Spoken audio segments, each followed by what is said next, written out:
आरशासमोर उभं राहिल्यावर जे दिसत नाही ते व्यक्तिमत्वातलं सौंदर्य असतं असं मानून आत्तापर्यंत चाललो होतो. पण सौंदर्याचा बुद्धीपेक्षा जास्त शारीरिक ओळाशी संबंध असतो हे आता झिरो फिगर अन सौंदर्य हे समीकरण बनल्यावर तर मग काय, वजन कमी करण्याची लाट आली नाही तरच नवलना. एकीकडे ते फॅड म्हणूनही सुरू आहे, पण या सगळ्या गोष्टींनी साध्या सरळ असणाऱ्या मुलींचं अगदी गृहिणींच्या आयुष्यात जे नवं पर्व सुरू झालंय ते योग्य आहे की अयोग्य हा भाग निराळा, पण निरामय आयुष्याच्या दृष्टिकोनातून हे सगळं आयुष्याला एक दिशा तर देतं. पण आपण जसे आहोत तसं सुंदर दिसतो हा संदेश देणारा सिनेमा म्हणजे वजनदार. अर्थात वजन याच्याशी सगळं हे निगडीत असल्यामुळे हा सगळा खटाटो. सचिन कुंडलकर हा भावनांची आंदोलनं नेमकेपणाने टिपणारा दिग्दर्शक आहे. आगळ्या वेगळ्या भावविश्वात तो दरवेळेला घेऊन जातो. जगण्याला एका वेगळ्या चष्म्यातून पाहण्याचा प्रयत्न करतो. बात या शॉर्ट फिल्मपासून रेस्टॉरंट, गंध, निरोप, अय्या, happy journey, Rajwade and sons नंतरचं आत्ता हे त्याचं पर्व वजनदार. या सिनेमात त्याने आपल्या आयुष्याकडे नव्याने पाहण्याचा एक दृष्टिकोन दिलाय. पण आपल्याला सिनेमामधून ठोस मेसेज हवा असतो. आपल्याला आता स्पून फिडिंगची सवय झाली एकीकडे. जे आहे ते थेट सांगायला हवं असं वगैरे वाटण्याच्या कॅटेगरीतला वजनदार बिलकुल नाही.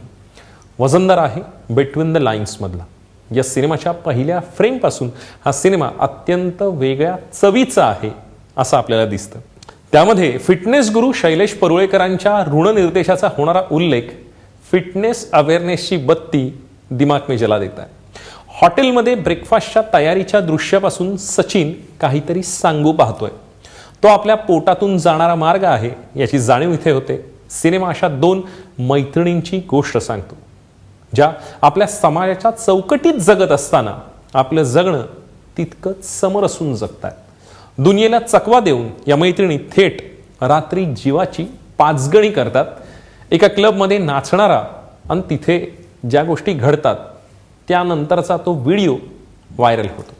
त्यामध्ये त्यांच्या वैगुण्यावर म्हणजे स्थूलपणावर भाष्य केलेलं असतं, कारण त्यांना डान्सिंग आंटीज असं म्हटलेलं असतं. त्यामुळे आता या सगळ्या गोष्टीमुळे व्यथित झालेल्या या मुलींच्या आयुष्याला दिशा देणारे कोणते फॅक्टर्स आहेत हे दाखवून देणारा डॉक्युड्रामा म्हणजे वजनदार.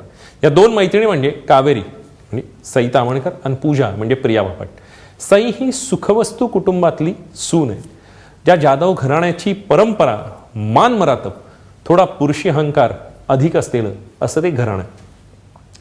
खरं तर कावेरी नृत्यांगना आहे, पण इथे सासरी आल्यावर तिच्या नृत्याच्या रियाजालाही परवानगी नाही. अशा घुसमटीत तिच्यासाठी पूजा हा आपल्या पद्धतीने आयुष्य जगण्यासाठीचा एक कम्फर्ट झोन आहे. पण नवरा म्हणजे ओंकार, तो म्हणजे चिराग पाटील तिच्या आयुष्यात आहे, पण तो तिला समजून घेत नाहीये. मग ती आपलं आयुष्य कसं जगते, तिचा नवरा बदलतो का, ती त्याच्या विचार प्रक्रियेत बदल घडवते, हे संक्रमण व्हाया शारीरिक बदल असा हा आलेख आहे. ही गोष्ट झाली अर्थात कावेरीची. वेगळं एक पर्व आहे आणि ते म्हणजे पूजाचं. अत्यंत हुशार असणारी, हार्डवेअर इंजिनियर असणारी पूजा हॅपी गो लकी आहे. बारीक होणं वगैरे ही तिची एका टप्प्यावर आल्यानंतर प्रायोरिटी आहे, पण बंधनापेक्षा त्या क्षणी वाटलं आणि पुढ्यात आलेलं खाणलं. त्यामुळे तिच्या जिभेवरचा ताबा काहीसा निसटताय. पण अत्यंत मनस्वी असणारी पूजा, तिच्या आयुष्यात ज्यावेळी आलोक दीक्षित म्हणजे सिद्धार्थ चांदेकर येतो त्यावेळी मात्र हे गणित बदललेलं असतं. तो एक हँडसम हंक आपल्या प्रेमात का पडतो, त्याचं प्रेम निस्वार्थ आहे की त्याचा एक हिडन अजेंडा, असे अनेक प्रश्नांचे काहूर तिच्या मनात उठतं. नेमकं काय आहे हे म्हणजे खरं तर वजनदार. खरं तर गोष्ट अत्यंत छोटी म्हणजे ती त्या विश्वात घेऊन जाणारी आहे, पाचगणित घडणारी आहे.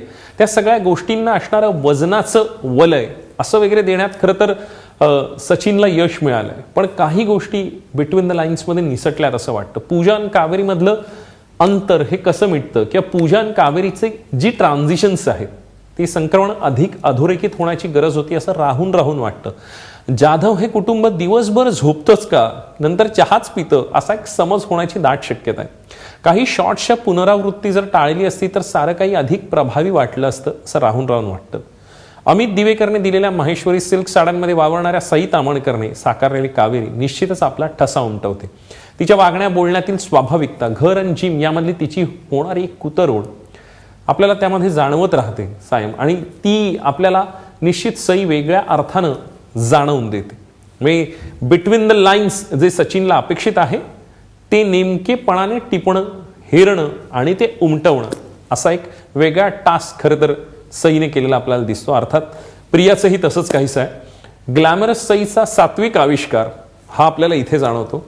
गोष्ट सांगताना तिच्यातला निरागसपणा जाणवत राहतो. तर प्रियासोबतची केमिस्ट्री ही कमाल वाटते. त्यांचे काही नजरेतले गिव्ह अँड टेक्स आहेत अत्यंत बहारदार, कमाल.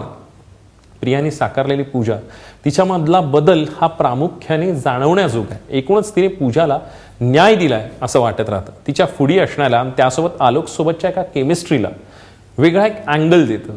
त्या सगळ्यामध्ये म्हणजे निश्चित त्या बिटवीन द लाईन्स नेमकेपणाने हेरल्यात. कावेरीचं आणि जिम इन्स्ट्रक्टर माईकचं जे नातं आहे, किंवा अर्थात आलोक आणि पूजा, ह्या सगळ्या गोष्टी सायमल्टेनियसली कावेरीचं आणि तिच्या नवऱ्यासोबतचं नातं, नात्यांचा हा एक वेगळा टँजंट आस्पेक्ट सचिनने खूप बहारदार पद्धतीने हाताळलाय. सौंदर्याच्या संकल्पनेत बसण्यासाठी पूजाची चाललेली एक जद्दोजहद आहे ती कमाल आहे. आणि त्यामधलं तिचं मनातलं घुसमटणं आहे आणि त्या घुसमटीतून एक उद्रेक आहे. ह्या सगळ्या गोष्टी आपल्याला जाणवत राहतात. प्रियाने आत्तापर्यंत केलेल्या सिनेमापेक्षा इथे केलेली मेहनत ही प्रकर्षाने दिसते, जाणवते आपल्याला. तिचा ग्लॅम लुक आणि वजनदार लुक पाहताना तिच्या मेहनतीचा अंदाज येतो. सचिनने गोष्ट मांडताना वेगवेगळ्या लेयर्सचा, वेगवेगळ्या पदरांचा आणि ते उलगडत जाण्याचा केलेला प्रयत्न हा जाणीवपूर्वक आहे आणि तो दिसतो. त्याची गोष्ट आणि तिचा आवाका खरंच मर्यादित वाटतो काहीसा, पण त्या गोष्टीतून जाणारा संदेश मोठ्या स्तरावर पुरुष वर्गाला अधिक आकर्षित करणारा नसेल, पण बहुतांश स्त्रियांच्या मनातल्या प्रश्नाला वेगळ्या अर्थानं वाचा फोडणार आहे. आजच्या घडीला वजनाशी डील करणाऱ्या प्रत्येक मुलीला वा गृहिणींना अधिक जवळचा वाटेल असा हा सिनेमा. का पाहावा? सौंदर्याची व्याख्या नव्याने समजावून घेण्यासाठी. का टाळावा? वजन वाढवणं वा कमी करणं याचा डॉक्युड्रामा. थोडक्यात काय, बिफोर अँड आफ्टर मधल्या प्रवासाची ही कथा. या सिनेमाला देतोय 2.5 स्टार्स.